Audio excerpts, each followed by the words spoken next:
Hello guys, मैं हूं मोहम्मद कलीम। आप देख रहे हैं कलीम एक्सपेरिमेंट चैनल।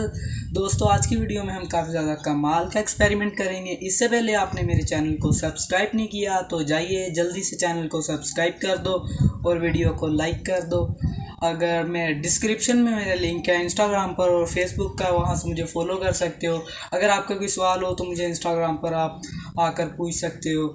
आज का एक्सपेरिमेंट कुछ ऐसा है, एक भाई ने कमेंट किया था, भाई जैसे हम शैम्पू को पानी के अंदर मिक्स करते हैं, ऊपर बबल्स बनते हैं, तो ऐसे हम पेट्रोल के अंदर शैम्पू को मिक्स करें तो बबल्स बनेगी तो नहीं बनेगी। मैंने कहा चलो भाई हम एक्सपेरिमेंट करते हैं, इससे आपको भी पता चल जाएगा और एक्सपेरिमेंट भी हो जाएगा चीज़ के ऊपर। चलो चलते हैं अपने एक्सपेरिमेंट की तरफ। उससे पहले आपने चैनल को सब्सक्राइब नहीं किया तो चैनल को सब्सक्राइब कर दो।